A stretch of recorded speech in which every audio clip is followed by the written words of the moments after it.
ज्ञानतिमिरान्धस्य ज्ञानाञ्जनशलाकया चक्षुरुन्मीलितं येन तस्मै श्रीगुरवे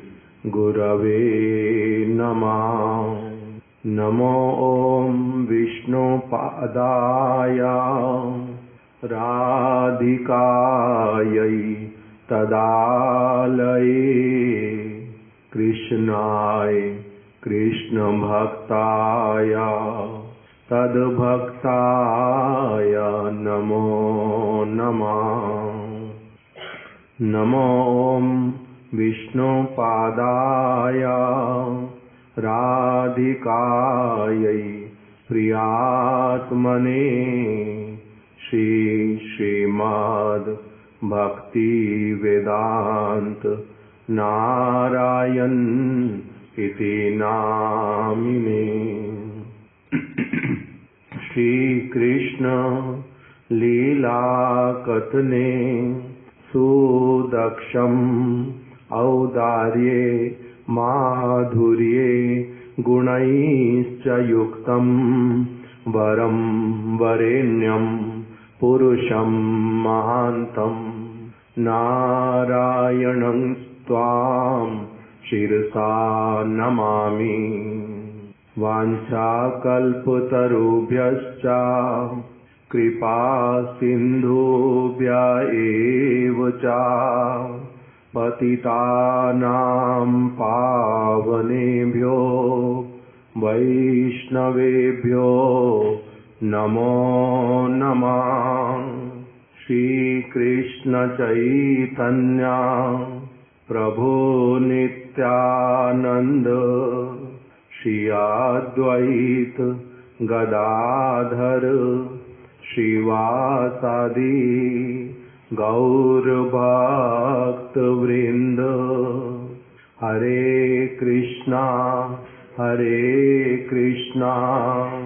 कृष्णा कृष्णा हरे हरे, हरे राम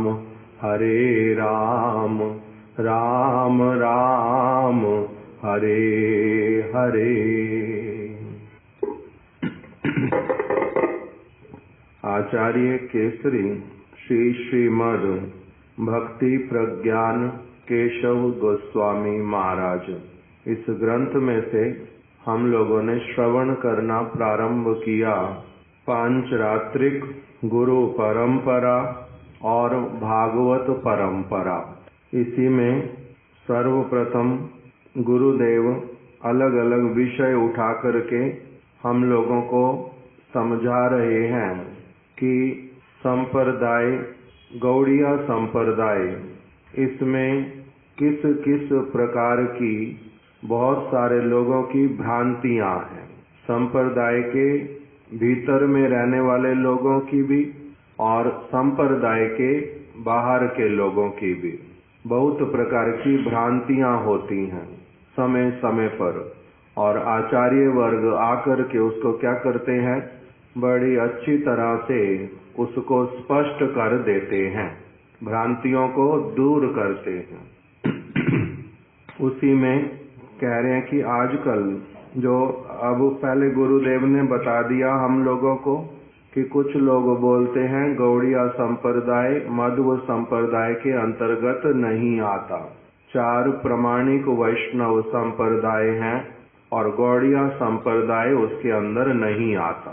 कुछ लोग तो ये वाला बात बोलते हैं और कुछ लोग क्या कहते हैं, वो भी हट करके कि श्री चैतन्य महाप्रभु स्वयं भगवान हैं, इसलिए उन्होंने जिस विचारधारा को दिया है, संप्रदाय को प्रदान किया है, वो एक अलग संप्रदाय है, 5वां संप्रदाय है।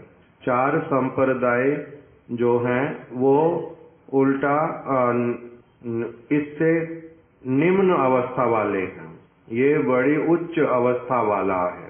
इसलिए उनको कुंठा होती है ये स्वीकार करने में कि गौड़िया संप्रदाय मधु संप्रदाय में आएगा।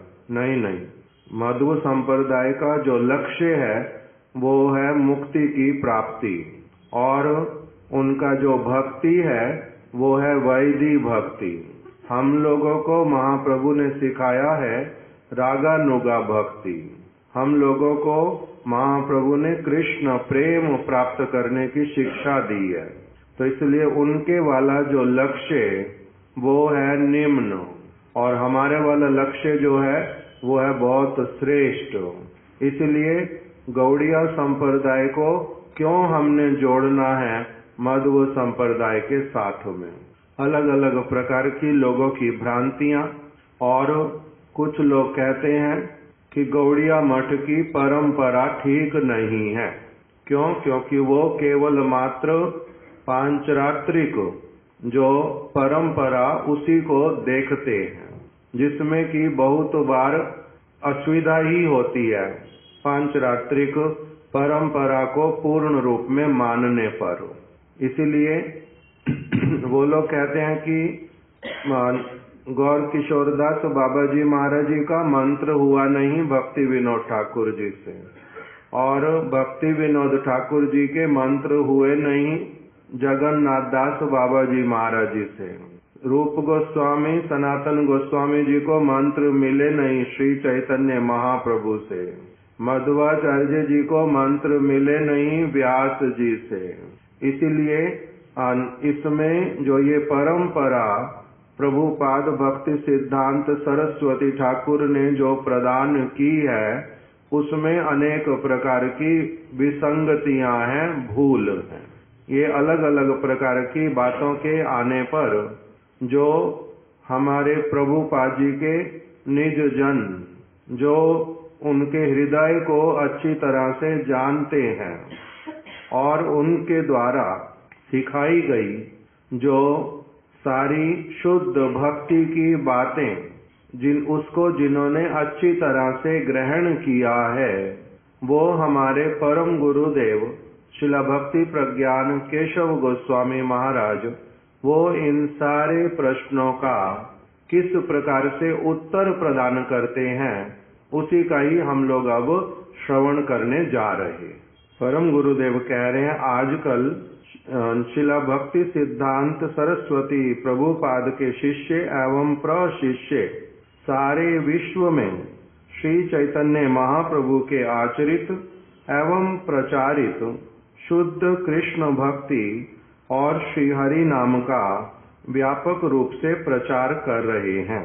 इनके व्यापक प्रचार से विश्व के America, England, France, Germany, Italy, Belgium, Canada, Australia, Indonesia, Malaysia, Singapore आदि प्रधान समस्त राष्ट्रों में नगरों एवं ग्रामों यहाँ तक कि गली गली में हरि नाम की ध्वनि गुंजित हो रही है और विदेशी युवक एवं युवतियां भी शुद्ध भक्ति के अनुशीलन में बड़े उत्साह के साथ लग रहे हैं। वे भी भारतीय वैष्णवों के साथ मिलकर सर्वत्र हरिनाम संकीर्तन एवं शुद्ध भक्ति का प्रचार कर रहे हैं।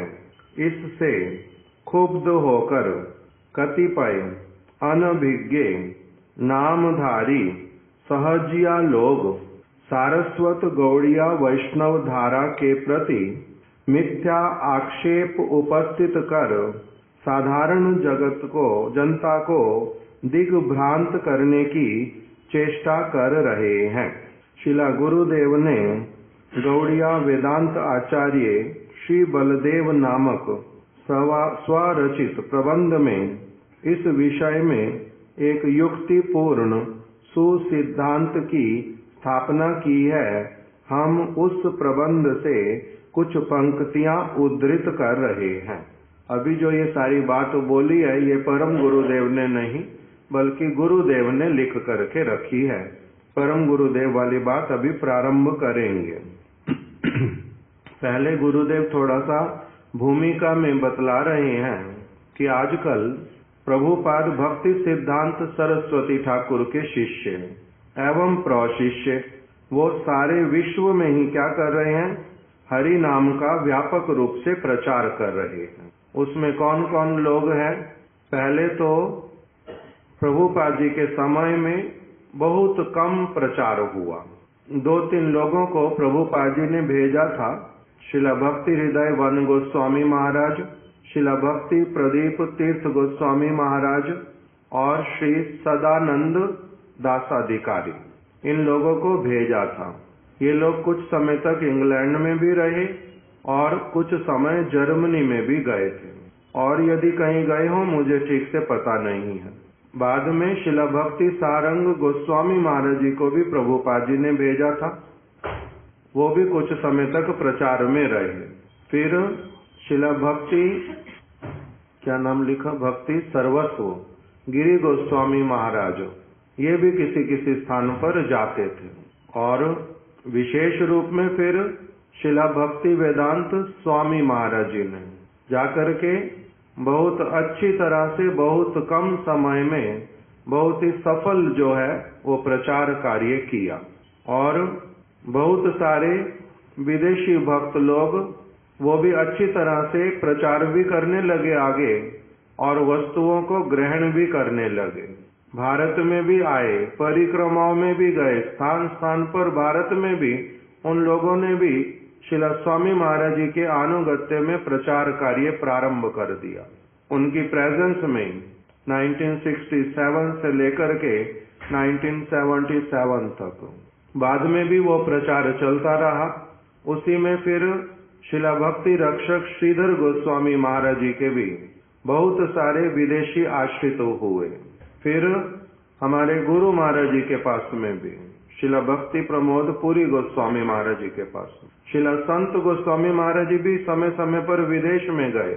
और फिर हमारे गुरुदेव ने बड़ी अच्छी तरह से समय लेकर के और बड़ा परिश्रम करके दूसरी ओर श्रील भक्ति वल्लभ तीर्थ गोस्वामी महाराज, ये विशेष विशेष वैष्णव गण अनेक अनेक स्थानों पर गए और भगवान की जो चैतन्य महाप्रभु की विशेष वाणी जिस तरह से प्रभुपाद जी ने प्रचार की, उन प्रभुपाद जी की वाणी को ही सर्वत्र इन्होंने क्या किया, प्रचार करना प्रारंभ किया। तो इसी को देख करके अब जो प्रभुपाद जी के शिष्य लोग अथवा उनके प्रशिष्य हमारे गुरुदेव हुए अथवा श्रील भक्ति वल्लभ तीर्थ गोस्वामी महाराज, इन लोगों ने जो सत सिद्धांत हैं उसी का ही पुनः पुनः कीर्तन किया कि बहुत सारे लोग चैतन्य महाप्रभु के अपने आप को भक्त कहने पर भी यदि वो शुद्ध विचारधारा पालन नहीं करते हैं तो हम लोग उनको साधु नहीं मानते। किस किस से अगर सचमुच में संप्रदाय की वस्तु को प्राप्त करना चाहते हो तो किस किस से दूरी बना करके रखना पड़ेगा। असत संग त्याग एई वैष्णव आचार, असत संग को त्यागना पड़ेगा और सत्संग में रहना पड़ेगा। ये भागवत की वाणी है। असत संग त्याग एई न ततो दुसंगम उत्सृज्या सत्सु सज्जेत बुद्धिमान संता एवास्य चिंदन्ति मना व्यासंगम उक्ति भी। सब समय क्या करना, सत्संग में रहना। सत्संग के नाम पर केवल असत्संग नहीं करना, सत्संग के नाम पर बिल्कुल भी असत्संग नहीं करना। ऐसे वाला उन्होंने उपदेश दिया। सत्संग और असत्संग, श्रील भक्ति वेदांत वामन गोस्वामी महाराज जी बोलते हैं कि यदि हम लोगों को कंक्रीट जानकारी ना हो बहुत अच्छी प्रकार से कि सत्संग वास्तविक रूप में कहते किसको और असत्संग किसको कहते हैं, तब तक हम कैसे ये वाला भागवत का जो शिक्षा है उसको जीवन में पालन करेंगे। इसीलिए शास्त्र में बतलाया सत्संग की भी आलोचना होएगी, असत्संग की भी आलोचना होएगी। किस लिए? अगर दोनों की आलोचना नहीं करेंगे तब सत्य क्या है और असत्य क्या है पता चलेगा कैसे।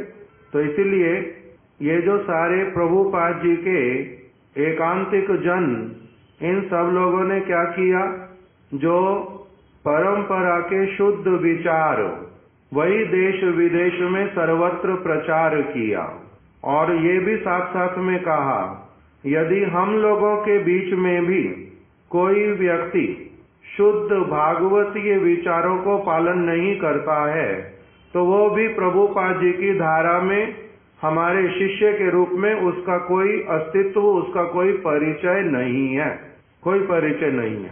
क्यों? क्योंकि केवल मात्र जो प्रभुपाद जी के समकालीन जो लोग गौड़िया वैष्णवों के नाम पर बहुत प्रकार की असुविधाएं थी, वो लोग अधिकांश चैतन्य महाप्रभु की जो विचारधारा उसको उन्होंने ढक दिया था पूरी तरह से।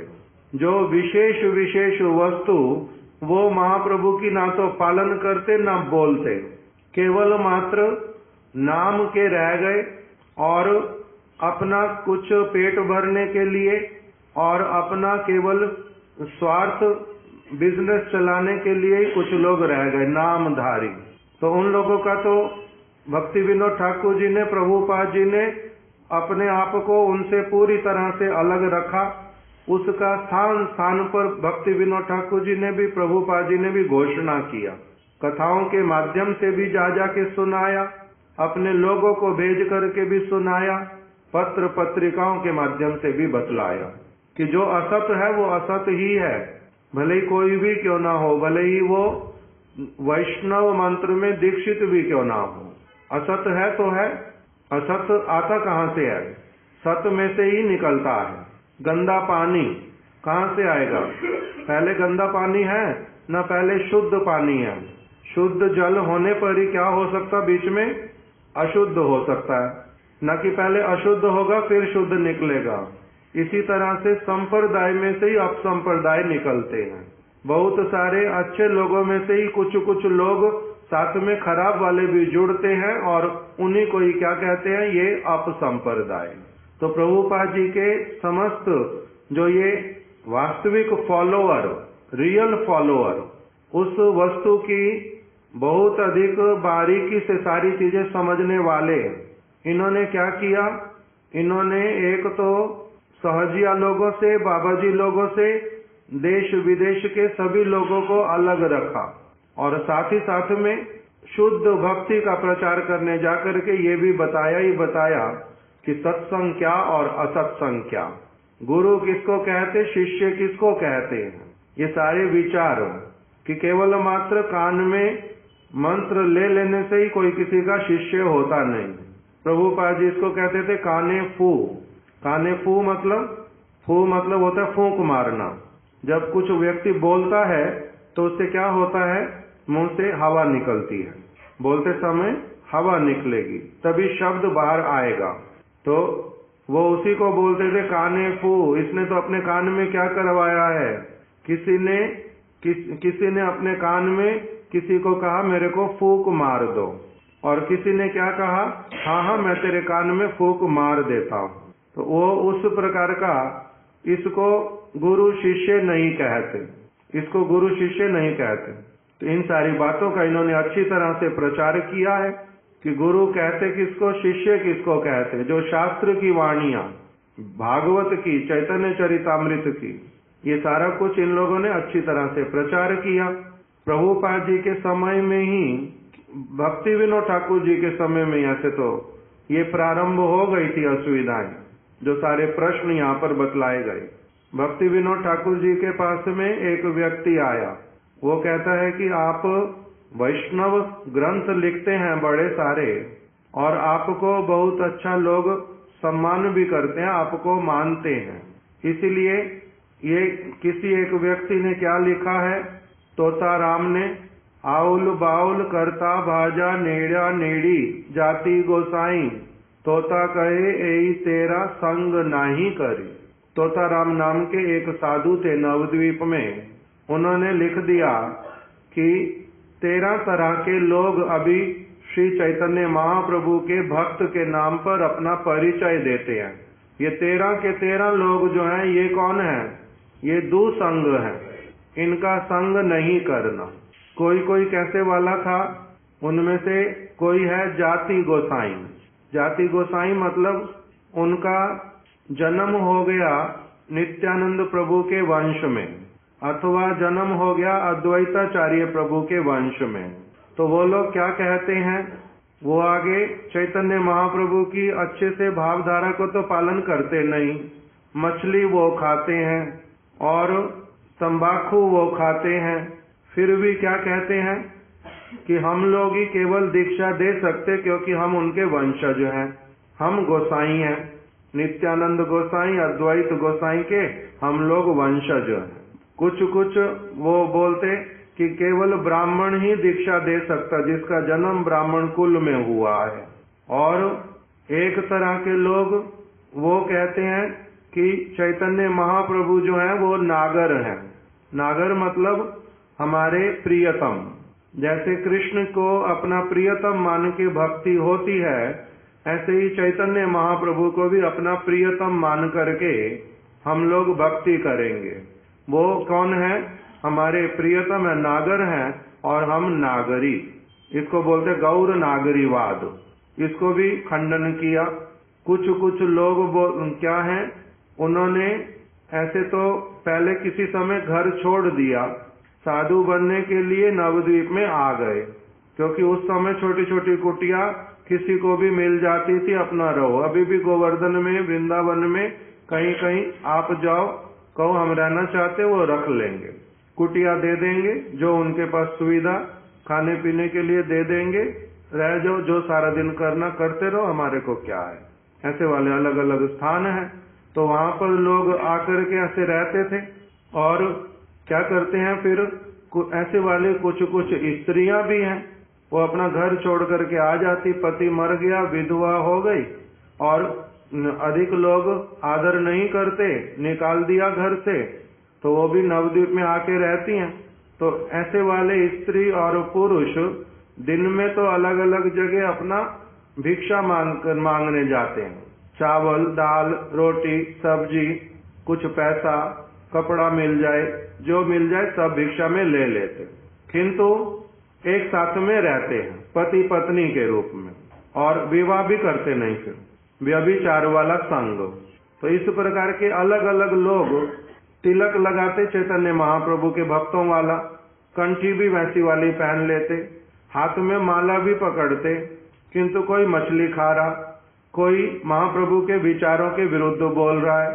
तो इसके विषय में तोताराम ने लिख दिया, स्पष्ट करके सबका डिस्क्रिप्शन दिया पहले, कौन कौन से लोग हैं, ये 13 तरह के, और इनका संग कभी नहीं करना चाहिए, ये चैतन्य महाप्रभु के भक्त नहीं। तो लोग आ गए भक्ति विनोद ठाकुर जी के पास में कि आप ये तोताराम को कहो कि ये वाला जो इसने ग्रंथ निकाला है, इस ग्रंथ को वो फेंक दें और किसी को भी ना दें। हम लोगों को इसके द्वारा सारे लोग बुरी नजर से देखते हैं और अलग अलग बातें पूछने आते हैं। तो भक्ति विनोद ठाकुर जी ने क्या उत्तर दिया, सभा बैठी थी, भक्ति विनोद ठाकुर जी ने उत्तर दिया, अगर हमारे में कोई कमी है और कोई व्यक्ति उल्टा हमारे को वो कमी दिखला रहा है, उसको तो अपना मित्र मान करके स्वीकार करना चाहिए और अपने दोष को सुधारना चाहिए।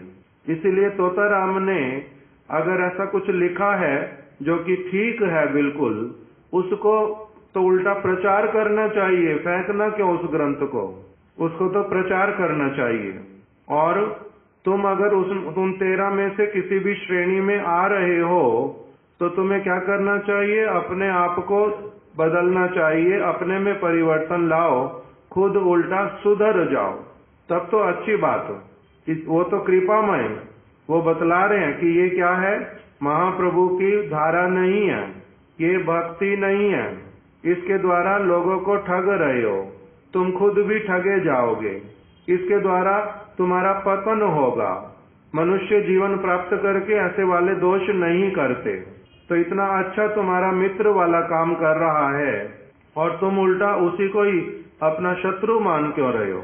किंतु लोग कहाँ अपनी भूल ठीक कर पाते और कहाँ सत्य सिद्धांत सुन पाते। अधिकांश लोग नहीं सुन पाते, अपनी भूल को नहीं पकड़ना चाहते। इसलिए श्रील वामन गोस्वामी महाराज जी एक जगह पर बोलते हैं कि अधिकांश लोग इस जगत में आपको निंदक मिलेंगे, अधिकांश लोग आपको अन्य अभिलाषी मिलेंगे, शुद्ध भक्ति को करने वाले बहुत कम लोग मिलेंगे, बहुत कम लोग मिलेंगे। तो तोताराम जी की बात भक्ति विनोद ठाकुर जी के समय की, बाद में फिर गौर किशोर दास बाबा जी महाराज जी भी उसी समय के ही, उन्होंने भी इन सारी वस्तुओं का बहुत अधिक विरोध किया। भागवत के नाम पर पैसा कमाई करने वालों का किस प्रकार से उनके सामने किसी ने भागवत की नवद्वीप के एक मैदान में, वहीं पर 7 दिन कथा हुई। किसी ने बाबा जी जब वो चले गए तब बाबा जी महाराज अपने साथ में रहने वाले 2-4 लोग जो आते जाते थे बीच बीच में, उनको कहा कि उस जगह की मिट्टी को फावड़ा लेकर के खुदाई कर दो और मिट्टी लेकर के जमुना जी गंगा जी में फेंक दो। तो बाबा जी महाराज क्या हुआ वहाँ ऐसा? तो बोलते हैं उस स्थान को अपवित्र करके चला गया। बाबा जी महाराज उसने तो भागवत की कथा सुनाई है, कीर्तन करवाया है। तो कहते नहीं नहीं, उसने भागवत की कथा और कीर्तन नहीं सुनाया, उसने सिर्फ और सिर्फ क्या कहा है, टाका टाका टाका, मैं इन लोगों को किस प्रकार से पागल बना करके इनसे कैसे पैसा ऐंठ लूं। वो निरंतर यही बात बोलता था अपनी भागवत में। तो इसलिए पैसा पैसा पैसा ही उसने कहा, उसने और कुछ भी नहीं कहा। तो इसलिए वो स्थान को अपवित्र करके चला गया। महाप्रभु ने इस प्रकार से भागवत का व्यवसाय करने के लिए नहीं कहा। भागवत सेवा की वस्तु है, वो व्यवसाय की क्रय और विक्रय की वस्तु नहीं है। इसका विरोध किया। और कोई कोई व्यक्ति विवाह करके आया और बाबा जी महाराज जी को आकर के बोलता है कि बाबा जी महाराज मैंने एक ये कृष्ण दासी संग्रह की है। विवाह करके आया, बोलता है मैंने कृष्ण दासी संग्रह की है। तो बाबा जी महाराज बोलते हैं उनको कि अगर सचमुच में कृष्ण दासी संग्रह किया है ना, तो तुम बड़े सौभाग्यशाली, बड़े सौभाग्यशाली, कृष्ण दासी तुम्हें मिल गई। अच्छा, इतना तुम्हारा सौभाग्य हुआ। खबरदार जो उसको कभी भी भोगमय दृष्टि से देखा, कभी भोगमय दृष्टि से स्पर्श किया, अथवा उससे कोई भी अपने लिए काम करवाया, कुछ नहीं करवाना अपने लिए, उनकी सेवा करना, उनके लिए भोजन की व्यवस्था, उनके लिए और जो कुछ चाहिए अगर वो सुयोग दे उनके चरण दबाना। क्यों? वो तो कृष्ण दासी, इस प्रकार का करना। तो इसलिए लोगों की जो मर्जी मुंह में आ जाए बक बक कर दिया, केवल उसी को ये लोग मान लेंगे। ऐसे वाले लोग नहीं है। जो कृष्ण दासी तुम भोग के लिए स्त्री को लाया, भगवान की भक्ति से तुम्हारा कुछ लेना देना नहीं, और केवल नाटक करके ऐसे बोलते हो, इसके द्वारा क्या होता है, सत संप्रदाय का नाम खराब करते हो, उसके द्वारा तुम्हारा उसमें अमंगल होगा। ऐसे वाला नहीं करना, ऐसे वाला नहीं करना। किसी ने आकर के बोला बाबा जी महाराज मैंने इस नवद्वीप में जमीन खरीद की है। बाबा जी महाराज कहते नवद्वीप चिन्मय धाम है, ये भगवान कहते हैं। चैतन्य महाप्रभु यहाँ पर आविर्भूत हुए, उनके सारे भक्त लोग बोलते हैं चिंता मणिमय स्थान। यहाँ पर भी फिर कोई चीज बिक्री होती है? यहाँ पर यहाँ के लोगों के पास इतना धन होता है जो यहाँ की वस्तु खरीद सकते हैं? यहाँ की चीज खरीद नहीं सकते। तो जो लोगों की भूल भ्रांतियां, उसको ये लोग क्या करते हैं, दूर करते हैं। उन्होंने भी क्या किया, एक दिन भक्ति विनोद ठाकुर जी के पास में आए। भक्ति विनोद ठाकुर रहते थे गोद्रुम द्वीप में, बाबा जी महाराज जी रहते थे नवद्वीप में। वहां से चलते चलते आ गए और उस दिन उन्होंने क्या किया, पैंट शर्ट टाई कोट और हैट लगा करके आ गए। ऐसे वाले बाबा जी जो कभी जगत की किसी चीज को देखते तक भी नहीं थे, कोई चीज संग्रह करके रखते ही नहीं, और ऐसा सादा जीवन एकदम से छोटे से वस्त्र को लेकर के केवल रह जाते। वही जब इस तरह से आए, भक्ति विनोद ठाकुर जी ने कहा बाबा जी महाराज आज ये कैसा रंग आपका, ये कैसा वेश? तो उन्होंने क्या उत्तर दिया कि चारों तरफ लोगों को भ्रष्ट देखते देखते कोई महाप्रभु के नाम पर कोई कुछ तो कोई कुछ, इतना प्रकार के अत्याचार कर रहे हैं, इतना गलत काम करते हैं।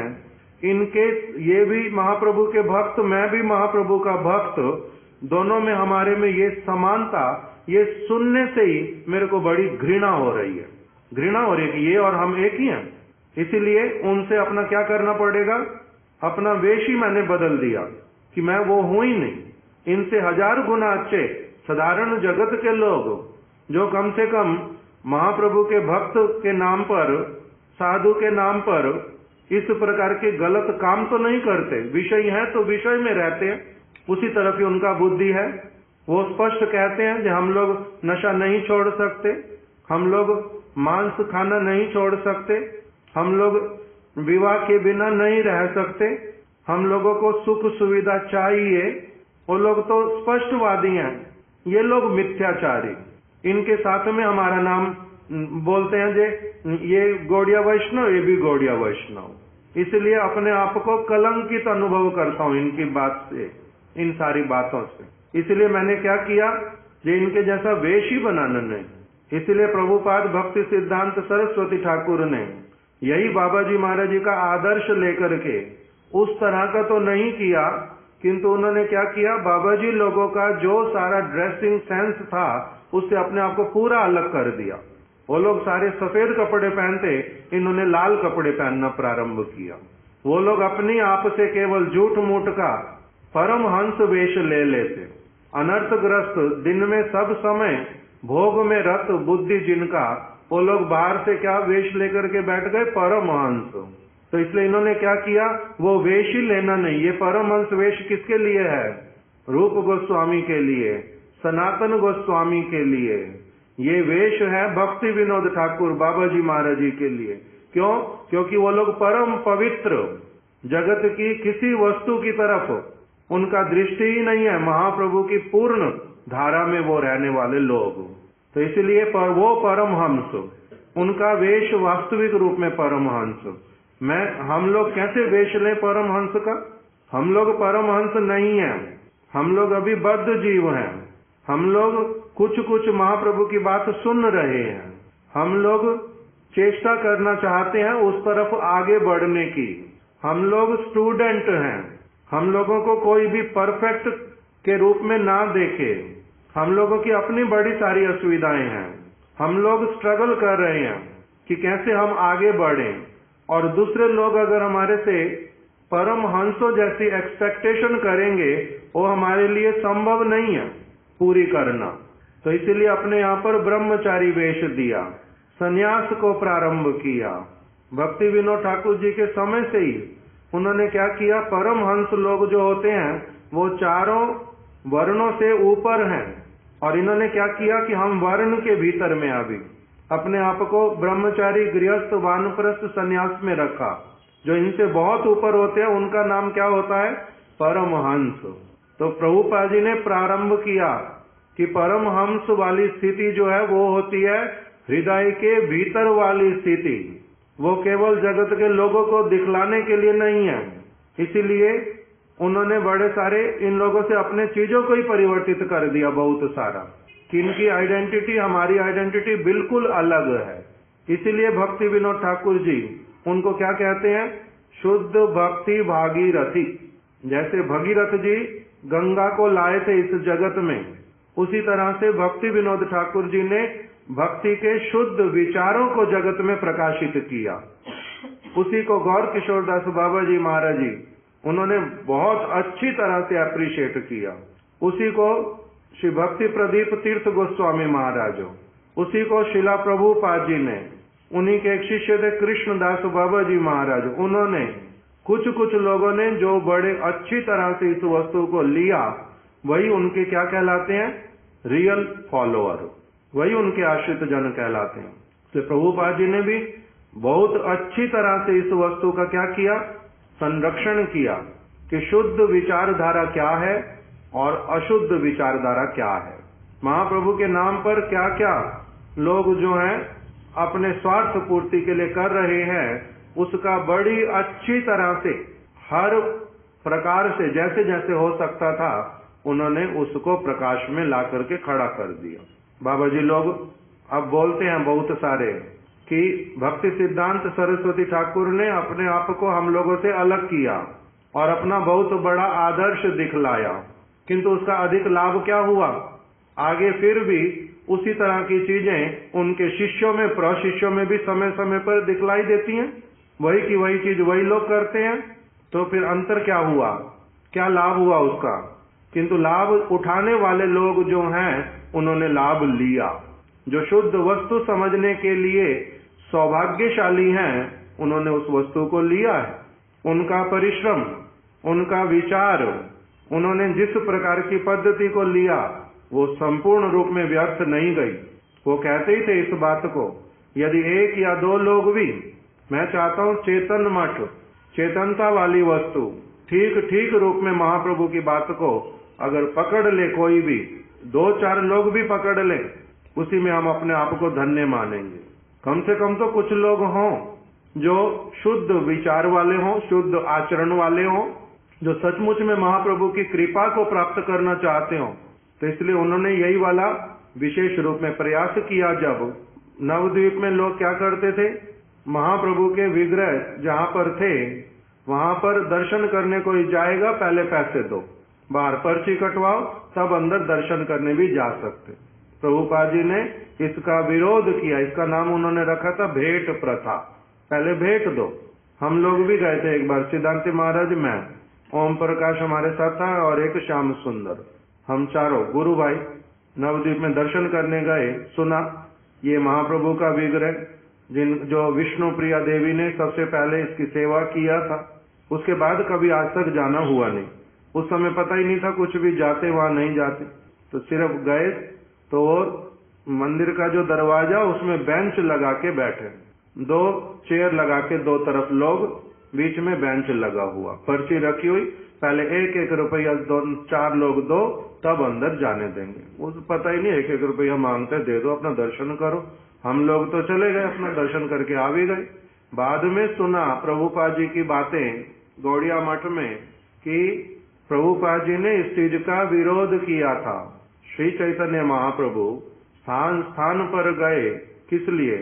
लोगों को अपने दर्शन देने के लिए, और भगवान के दर्शन करने के लिए किसी को पैसे देने पड़ेंगे, और वो भी जिद करके। जो नहीं देगा वो अंदर नहीं जा सकता, चाहे जितना नाक रगड़ता रहे।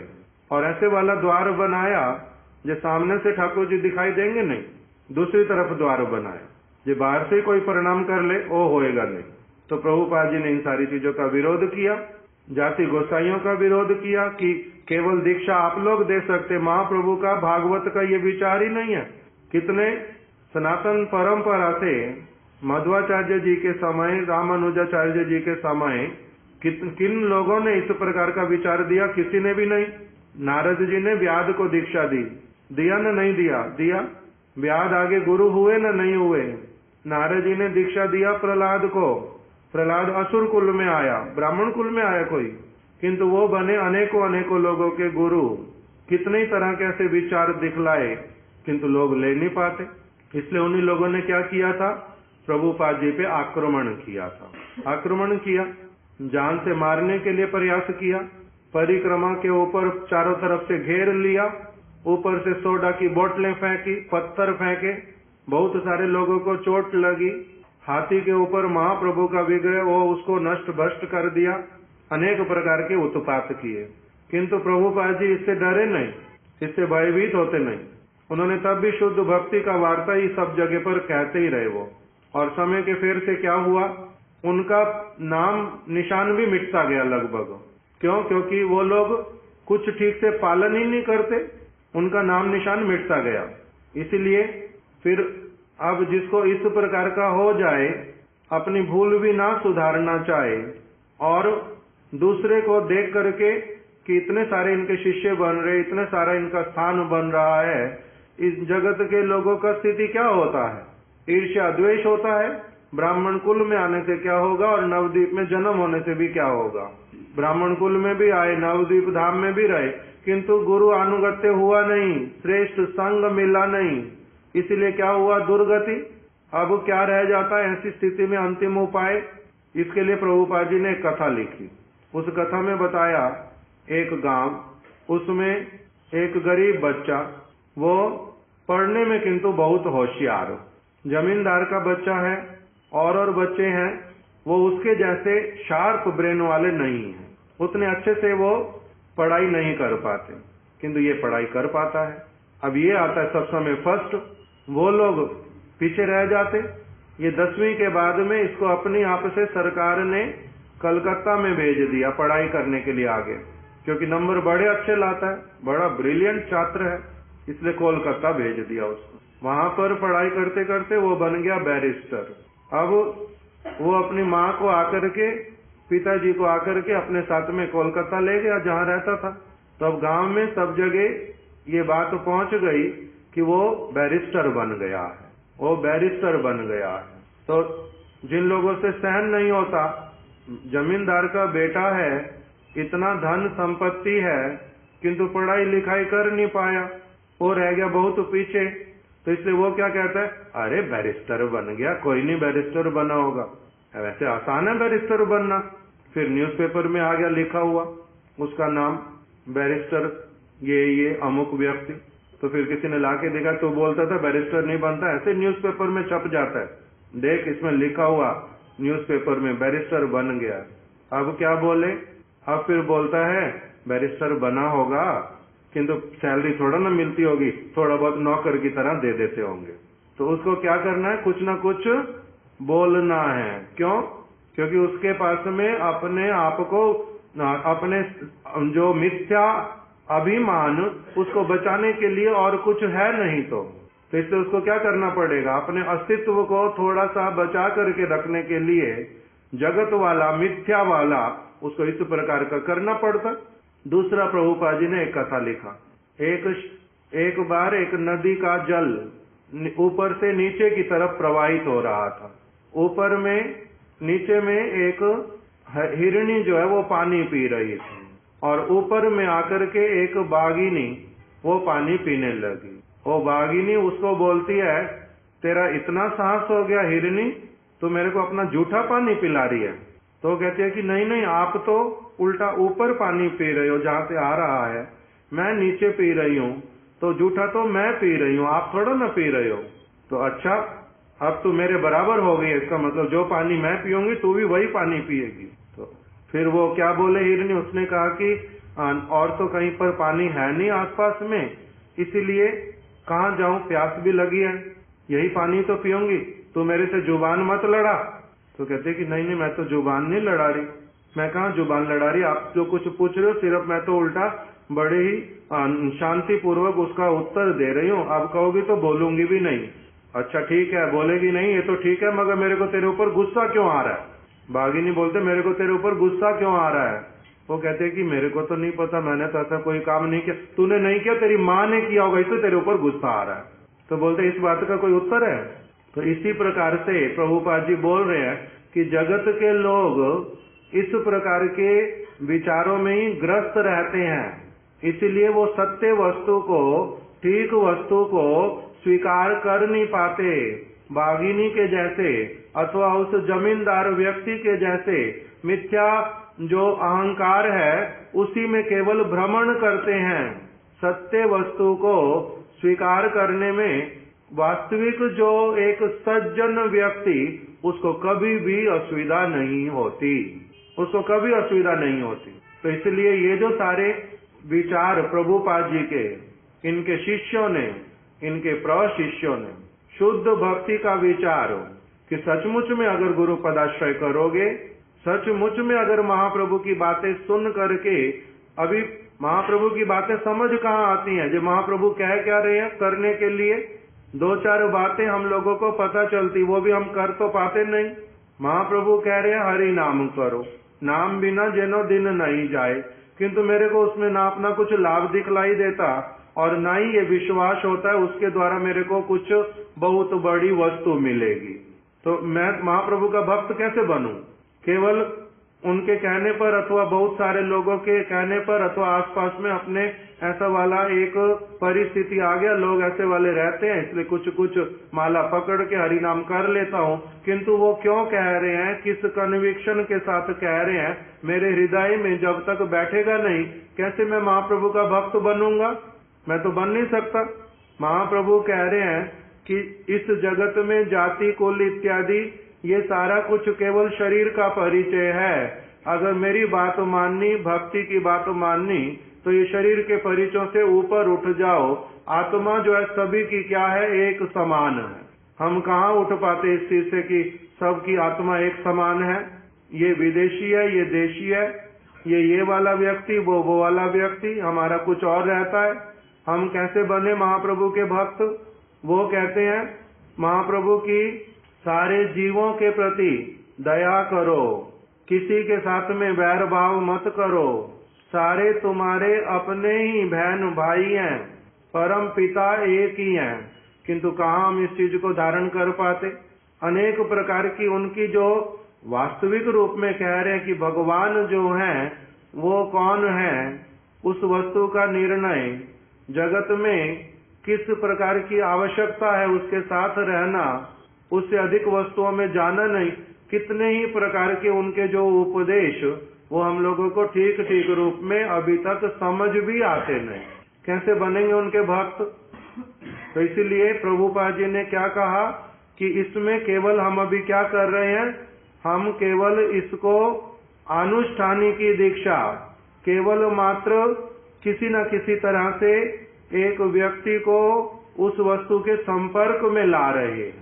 धीरे धीरे करके अगर तो वो ठीक से इस बात को पकड़ पाएगा तभी तो वो कहलाएगा महाप्रभु का भक्त, ठीक ठीक रूप में उनका भक्त बन जाएगा।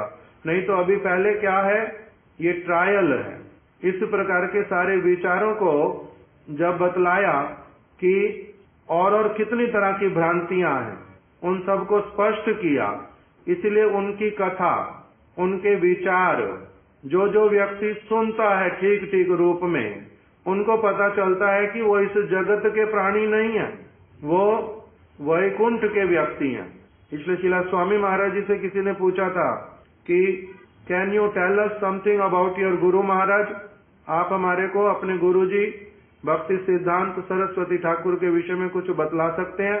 तो उन्होंने कहा what can I say about him, मैं उनके बारे में क्या बोलूं? The only thing I can say he is Vaikuntha man, इस जगत के नहीं है। क्यों? क्योंकि उनकी सारी बात सुनो, उनका जीवन देखो, उसी से पता चलता है। हम लोग उनकी जीवनी की चर्चा नहीं करेंगे, ठीक से उसको समझेंगे नहीं, और फिर हम उनके परंपरा में आ जाएंगे, ऐसा कैसे संभव होगा? ऐसा संभव होता नहीं।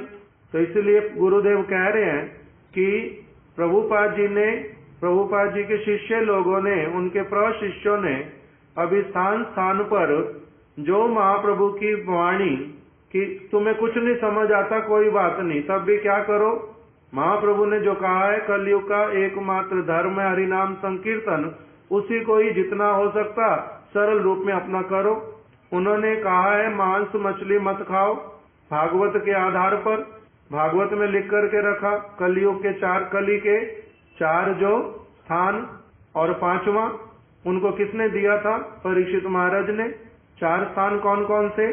जहाँ पर जुआ खेला जाता है वहाँ पर कली वास करता है, जहाँ पर मांस इत्यादि होता है वहाँ पर कली का वास है, और जहाँ पर जुआ खेला जाता है द्यूतम पानम श्रियम सोना, जहाँ पर अवैध स्त्री संग होता है, और जहाँ पर मदिरा पान इत्यादि होता है, जहाँ पर नशा किया जाता है, इन सारे स्थानों से क्या करो, अपनी दूरी बनाओ। और स्वर्ण, कली को स्थान मिला स्वर्ण में 5वां। स्वर्ण मतलब धन संपत्ति पैसा सोना, इसमें उसको स्थान मिला।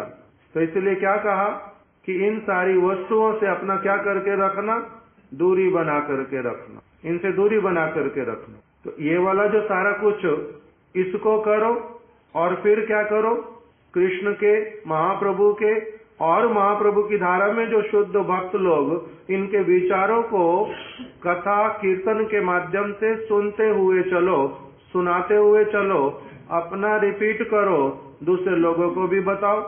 इसी से क्या होगा, ठीक ठीक वस्तु समझ आ जाने से तुम्हारा उन्नति होगा, तुम्हारा उन्नति होगा। हम कलयुग के जीवों के लिए जो मुक्त महापुरुषों वाली वस्तुएं, वो बहुत सारी ऐसी चीजें हैं जो हम लोग पालन कर ही नहीं सकते, किंतु तब भी क्या कहा, उनके अंततः भावनाओं को लेकर के उनका नकल मत करो, अनुकरण मत करो, किंतु जितना हो सकता उतना पालन करो।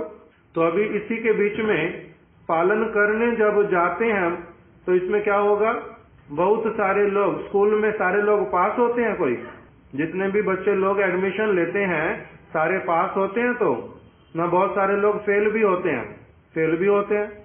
बहुत सारे लोगों का क्या होता है, वो बहुत छोटी कक्षा में स्कूल छोड़ करके भी चले जाते, कोई कोई बीच में छोड़ करके भी चला जाता है। तो इससे क्या, विद्यालय जो है उसका उद्देश्य खराब है, उसकी शिक्षा खराब है। ये कोई कह सकता है सज्जन व्यक्ति, बुद्धिमान व्यक्ति? बुद्धिमान व्यक्ति तो ये कहेगा नहीं।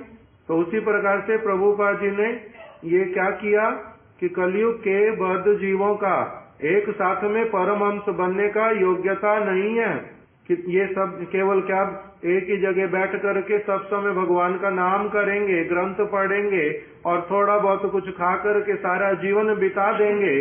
कहाँ संभव होगा इनके लिए। इसी के लिए उन्होंने अलग अलग प्रकार से उपाय निकाले उल्टा, उसी में कि कैसे ये व्यक्ति जो है एक एक करके थोड़ा थोड़ा करके आगे बढ़ सकते हैं। तो इसमें उनकी बड़ी कृपा है उल्टा, किंतु बहुत सारे लोग उनकी चीजों को नहीं समझ पाने के कारण, और बहुत सारे लोग उनकी बात मान रहे हैं देश विदेश में, इस बात को देख करके बहुत सारे लोगों को क्या होता है, परेशानी होती है, वो उनका मन दुखी होता है। इसलिए वो क्या करते हैं, मिथ्या लांछन लगाते हैं, झूठ मूठ में कुछ न कुछ बोलते हैं, लोगों को बहकाते हैं। इसको शास्त्रीय भाषा में बोला, मणिमय मंदिरे पिपलिका पश्यन्ति छिद्रम। मणिमय मंदिर अर्थात मणियों से बना हुआ मंदिर है, और उसी में ही एक चींटी वो आकर के क्या करती है, मणिमय मंदिरे पिपलिका पश्यन्ति छिद्रम। वो जगह जगह जगह जगह घूमती है कि मेरे को छेद कहाँ पर मिले और मैं कहाँ से अपना स्थान बनाऊं, मैं अपना वजूद जो है वो कैसे बचा करके रखूं, अपना अस्तित्व। इसलिए प्रभुपाद जी का पहले बाहर एक हम लोगों ने यहाँ पर उपदेश लिखा हुआ था, उसमें लिखा था धर्म के नाम पर भी बहुत सारे लोग केवल अपने अस्तित्व को बचाने में ही व्यस्त हैं, सत्य वाणी का प्रचार नहीं करते। इसीलिए सत्य बात जो है वो अधिकांश लोगों को सुनने का सौभाग्य होता नहीं। हम लोग मुक्त पुरुष नहीं हैं, किंतु मुक्त पुरुषों ने जिस मार्ग को दिखलाया है उस पर चलने के लिए कुछ कुछ लोग क्या कर रहे हैं, प्रयास कर रहे हैं, उसमें कोई सफल भी हो रहा है, कोई असफल भी हो रहा है। उसी में ही क्या कहते हैं हमारे गुरु वर्ग, तब भी चिंता का बात नहीं है। साधारण लोगों के दृष्टिकोण से तो बड़ी असुविधा है, साधारण लोगों के दृष्टिकोण से बड़ी असुविधा है, किंतु गुरु वर्गों का जो विचार है वो वाला क्या है, वो कहते हैं कि बच्चा जो है चलेगा, चलना सीखेगा, एक दिन में चलना नहीं सीखेगा, पहली बात, कुछ 6 महीने 8 महीने का हो जाएगा तब चलना सीखेगा। चलते चलते 1 मिनट में बस चलना ही शुरू कर देगा बड़ी तेजी से। ये होगा, बहुत बार गिरेगा, बहुत बार उठेगा, बहुत बार गिरेगा, बहुत बार उठेगा, किंतु फिर चलना सीख भी जाएगा। किंतु ये सारी चीजें जो हैं वो गुरुवर्गों का बड़ा हायर दृष्टिकोण, उनका ये सब देख करके भी जीव के प्रति उनका घृणा होता नहीं, उनको जीव के प्रति उनकी दया में कमी आती नहीं। वो जानते हैं जो इस प्रकार की अनेकों चीजें ये लोग करेंगे, किंतु तब भी क्या कहते हैं, बार बार सावधान करते हैं कि ऐसा कितनी बार करते रहोगे, ऐसा करने से असुविधा होती है। ये इंस्टीट्यूशन है, यहाँ पर बच्चों के ऊपर बुरा असर पड़ता है, समाज में स्कूल का नाम खराब होता है। इस कारण से सारी चीजें बोलते हैं, नहीं तो उनका घृणा नहीं होता। वो जानते हैं बद्ध जीव कैसे कैसे ऊपर उठेगा और कितना समय लगाएगा, किंतु बद्ध जीव जो है, गुरुदेव अपनी एक कथा में बोल रहे हैं कि हम बहुत बार कितना प्रयास करते हैं तुम लोगों को ठीक करके रखने का, तुम लोग बार बार भूल करते हो तब भी रख लेते हैं। तुम्हारे कारण हमारे ऊपर उल्टा आक्षेप भी आते हैं कि हम तुम्हारे जैसे बुरे लोगों को क्यों रख लेते हैं अपने पास में, किंतु तब भी हम रखते हैं। जे अगर हमारा अस्पताल है, इसमें से अगर रोगी को हम हटा देंगे तो इसका ठीक कराने का और स्थान कहाँ मिलेगा इसको, बीमारी को ठीक करने का। किंतु तुम लोग हमारी जो दया, ये वाली कथा में बिल्कुल स्पष्ट बोल रहे हैं, वीडियो में है ये वाला। हम लोगों ने यहाँ पर जब एक बार गुरुदेव की कथाएं सुनी थी कंटिन्यूअस, उसमें वो वाली बात आई थी कि तुम लोग इसका फायदा उठाना नहीं, किंतु कि हम तो गुरुदेव जो है जो मर्जी करते रहो, ये तो अधिक कुछ बोलते नहीं है, थोड़ा सा कुछ कह के अपना छोड़ देते हैं। इस तरह से नहीं करना, तुम लोग भी सावधान रहना। बाहर के लोगों को उस समय बोल रहे हैं तुम लोग ये सारी चीजें देखना नहीं, कौन पास हो रहा, कौन फेल हो रहा, कौन क्या गड़बड़ कर रहा है, ये वाली सारी चीजें तुम लोगों के ज्यादा देखने के लिए, हम देखने के लिए हैं पड़े। किंतु ये असुविधाएं आती, इसलिए जो बाबा जी लोग हैं जिनका प्रभुपाद जी ने विरोध किया, सब किया, वो लोग अब सारी चीजें क्या बोलते हैं कि उन्होंने नया कुछ करके इतना सारा उन्होंने शोर मचाया कि हम बाबा जी वाला वेश नहीं लेंगे, सन्यास वेश लेंगे, हम लोग तुम्हारी तरह परमहंस नहीं है, हम वर्णाश्रम में अंतर्गत हैं। उन्होंने सब लोगों को जनेऊ पहना दिया, ये किया वो किया, मठ बनाए, विग्रह रखे, कितनी तरह की चीजें उन्होंने की। उसका लाभ क्या हुआ? किंतु लाभ है, जो लोग ले सकते वो सौभाग्यशाली, जो लोग नहीं ले सकते उनका अलग। इसलिए वही लोग क्या करते हैं, फिर मिथ्या सत्य वस्तु में भी मिथ्या आरोप करते हैं। किसके लिए? क्योंकि सभी लोग शुद्ध वस्तु को ले नहीं पा रहे, सभी लोग नहीं ले पा रहे।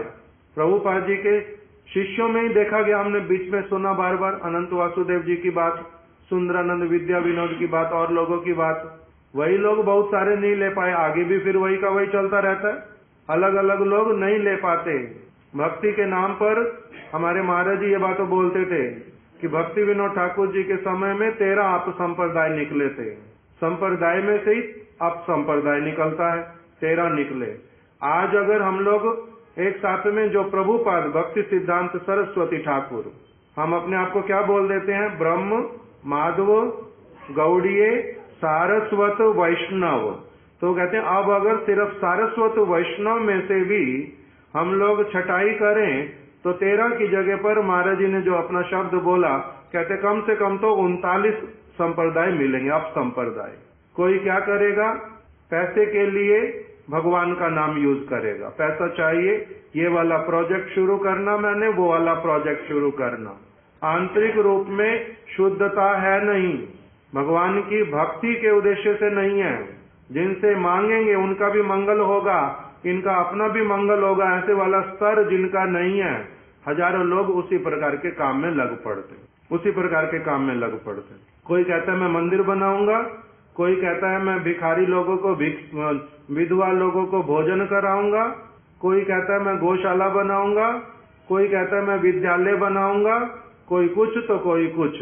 तो महाराज जी कहते ये प्रभुपाद जी सिखा करके गए, ये वाला तो सारा कुछ नहीं सिखाया, ये अपसंप्रदाय। शुद्ध भक्ति की विचारधारा को पकड़ा नहीं और अनेकों चीजों में चलते जाओगे, तब तुम्हारा गिनती भी आने पर भविष्य में किस में होगा? अपसंप्रदाय में।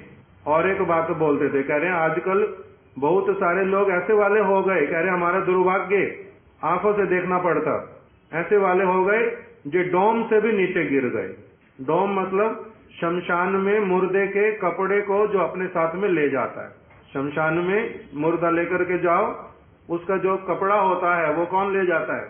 उसको बोलते हैं डोम, और पता नहीं क्या भाषा में बोलते होंगे उसको। महाराज जी से ही सुना उनका नाम डोम। तो डोम जो है, महाराज जी कह रहे कि ऐसे ही कोई मर गया एकदम से साथ साथ, अच्छा मर गया उत्सव करो, वो मर गया, अच्छा ये वाली चीजें करनी होती हैं। तो तुम लोग शुद्ध भक्ति करने के लिए आए ना, डोम बनने के लिए आए? किसी किसी के लिए कहते थे, हम लोग कहते हैं अपने समय में हमारे गुरु महाराज जी ने कमरे बनवाए, मंदिर बनवाया। उद्देश्य क्या था? कि यहाँ पर भक्त लोग आएंगे, उनको रहने के लिए सुविधा मिलेगी, साधु सेवा भक्त सेवा के लिए हम लोगों ने बनाया। किंतु अभी क्या बोलते हैं कि मंदिर बनाते हैं यहाँ पर, मगर यहाँ ना गेस्ट हाउस चलेगा नहीं अच्छा, इसलिए पहले क्या करो, गेस्ट हाउस की जगह देखो ठीक से। गेस्ट हाउस में लगेंगे साधु होकर के तो तुम्हारा भजन कहाँ गया? घर छोड़ करके आए थे गेस्ट हाउस चलाने के लिए।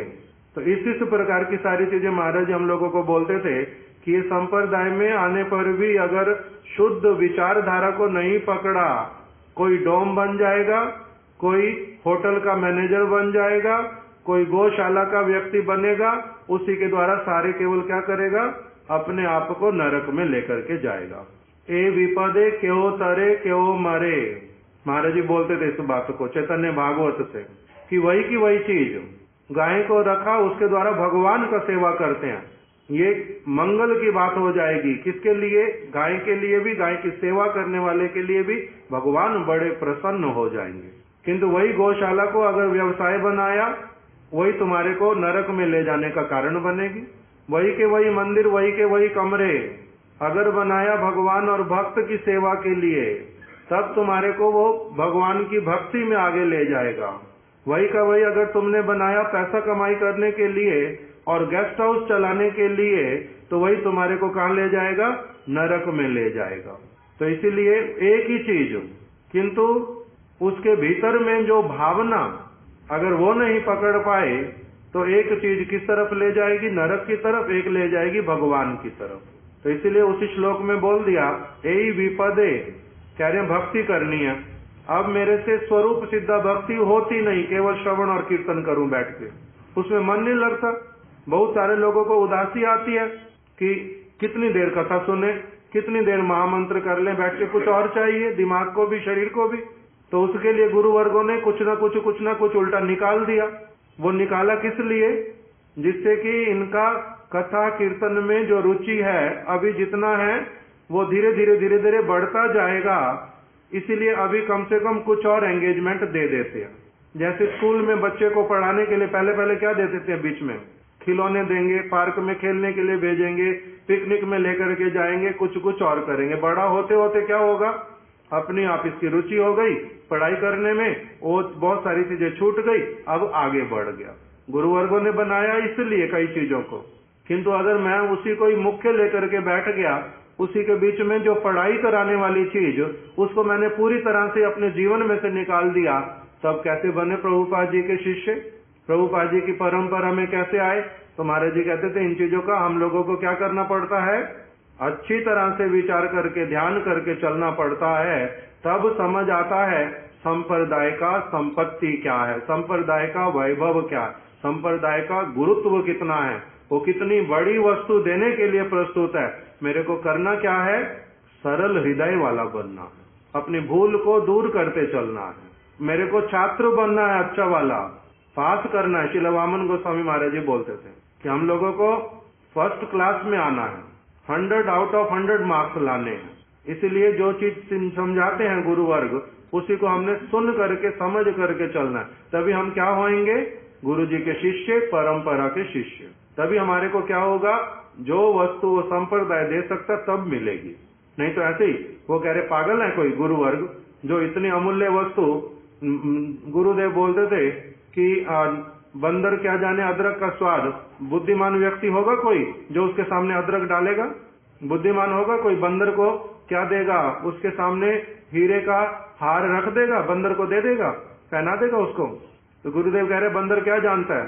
वो हीरे का हार अगर उसके हाथ में आ गया और आप उसको क्या करो? 1 रुपए के चने केवल खिला दो, उसके लिए वो तुम्हारे को क्या दे देगा? हीरे का हार। छोड़ देगा हीरे का हार, उसको क्या खाने के लिए चल पड़ेगा? चने खाने के लिए। तो इसी प्रकार से मूर्ख व्यक्ति वो क्या करेगा? उसको गुरु वर्ग इसीलिए उनकी जो संपत्ति वो ऐसे ही नहीं निकाल के दे देते, और सारे लोग इसीलिए उसकी संपत्ति के अधिकारी नहीं बन जाते। वो केवल हीरे की तुलना किसके साथ कर लिया? 1 रुपए के चने के साथ में। तुम मेरे को चने दे दो तब ये तुम्हारे लिए नीचे गिरा दूंगा हीरे का हार, नहीं तो नहीं गिराऊंगा। तो उसने कितना मूल्य समझा हीरे का? 1 रुपया चना, 1 रुपए के चने, उतना मिलने से उसका हो गया तो इसी प्रकार से किंतु नहीं चलेगा। इसलिए हमारे कीर्तनों में बता दिया, गौरार संपद से ही तो देखे, गौरार पदे प्राण सौंपे छे। भक्ति विनोद ठाकुर जी ने कीर्तन में लिखा, संध्या आरती जो करते हैं उसमें लिखा, गौरार क्या भक्ति विनोद देखे गौरार संपद। भक्ति विनोद ठाकुर देखते हैं गौरांग महाप्रभु की संपत्ति क्या है, वो दे क्या रहे हैं, क्या संपत्ति है उनकी, क्या दे करके गए हैं वो। किंतु कौन देख सकता है? उसी के लिए वैष्णव लोग, हमारे प्रभुपाद जी के आश्रित लोग, प्रभुपाद जी उन्होंने आगे इसको स्पष्ट करके बतला दिया, गौरार संपद से ही तो देखे। गौरांग महाप्रभु की संपत्ति को वो भक्ति विनोद ठाकुर देख पा रहे हैं और वो लोग देख पाएंगे। गौरार पदे प्राण सौंपे छे, जिन्होंने अपने आप को, अपने प्राणों को, अर्थात कान को, नाक को, मुख को, अपने हृदय को, अपने विचारों को कहाँ समर्पित कर दिया है? गौरांग महाप्रभु के चरणों में। तब वो देख पाएंगे कि उसमें क्या वस्तु उन्होंने दी है, नहीं तो नहीं देख पाते। तो इसलिए ये जो सारी चीजें जो उन्होंने शुद्ध रूप में प्रचार की, बहुत सारे लोगों को डाइजेस्ट नहीं होता। हमारे महाराज जी की बातें, गुरुदेव की बातें, जो भी शुद्ध गुरु वर्ग हैं उनकी बातें बहुत सारे लोग डाइजेस्ट नहीं कर पाते। शिष्य होने पर भी उनको भी क्या लगता है बहुत बार कि बहुत ज्यादा है, बहुत ज्यादा, इतना सारी चीज हम कैसे ले लें, इस प्रकार से होता है। किंतु जब तक सत्य वस्तु, सत्संग और असत्संग, इसका ठीक ठीक रूप में चर्चा नहीं हो, दोनों को पास पास बिठा करके क्या भूल है और क्या ठीक है, अगर इसका चर्चा ना हो तो कैसे एक व्यक्ति उसमें उन्नत होएगा? उन्नत नहीं हो सकता। इसलिए ये सारा कुछ यहाँ पर उन्होंने उठा करके दिया विषय कि किस प्रकार से लोगों की स्थिति होती। इसलिए गुरुदेव ने लिख दिया कि साधारण जगत का व्यक्ति क्या करेगा, वो किसी की सफलता को देख करके वो क्षुब्ध होता है। क्षुब्ध होना मतलब दुखी होना, उसके मन में दुख आता है, हमारी बात कोई सुनता नहीं, हमारे गुरु जी की बात कोई सुनता नहीं, हमारे आश्रम में कोई आता नहीं, हमारे पास पैसे आते नहीं, हमारे यहाँ दर्शन करने लोग नहीं आते, अब हमारे से दीक्षा नहीं लेते लोग। ये इन्होंने सरस्वती ठाकुर ने हमारा बेड़ा गर्क कर दिया। हमारे लोग बोलते थे, लिख करके रखा, हमारे पेट के ऊपर लात मार के गया, हमारे पेट के ऊपर लात मारी। और प्रभुपाद जी क्या कहते हैं? प्रभुपाद जी कहते हैं कि मैंने बहुत सारे लोगों को दुख दिया है। दुख तो मैंने दिया है, ये मेरे को पता है, किंतु ये दुख मैंने जो दिया है इनके सबके मंगल के लिए। जैसे डॉक्टर जो है वो एक व्यक्ति के रोग को हटाने के लिए उसको कई बार क्या करता है, उसका चीर फाड़ करके उसको दुख भी देता है और वो दुख बहुत दिनों तक भी रहता है। अगर ये समझेंगे तब इनको पता चलेगा। बाद में ये मेरे को क्या करेंगे, अगर सत्य वस्तु का निर्णय करेंगे तब ये मेरी प्रशंसा करेंगे, मेरे को कहेंगे कि ओ इन्होंने जो हमारे को बतलाया था उस समय हम समझ नहीं पाए, अब हम समझ रहे हैं। तो कह रहे कभी ना कभी सत्य वस्तु को इनको समझने का जब सुयोग होगा तब ये मेरी बात को समझ पाएंगे, नहीं तो पहले क्या लगेगा, असुविधा लगेगी। अभी जो गेस्ट हाउस चला रहे उनको जाकर के बोलो, जो गौशाला चला रहे उनको जाकर के बोलो, जो विधवा लोगों को खिला रहे उनको जाकर के बोलो, जो गौशाला चला रहे उनको जाकर के बोलो। हजारों तरह के लोग हजारों तरह की बातें सुनाएंगे भी, आप लोगों को अच्छे से बता देंगे उनका क्या कन्विक्शन है, किंतु गुरु वर्गों का क्या कन्विक्शन है और किस भावना से क्या करते हैं, उससे उनका संपर्क भी मिलेगा नहीं। बातें खोलते खोलते खोलते खोलते कुछ नहीं मिलेगा। केवल लास्ट में क्या रह जाएगा, उनका मूर्खता, उनका स्वार्थ, उनका स्वेच्छाचारिता, उनका सुविधावाद। गुरुदेव बोलते थे सुविधावादी इस प्रकार का। अब हम लोग इसको कल आगे श्रवण करेंगे, आज यहीं तक रख। वांछा कल्पतरुभ्यश्च कृपा सिंधुभ्य एव च पतितानां पावनेभ्यो वैष्णवेभ्यो नमो नमः।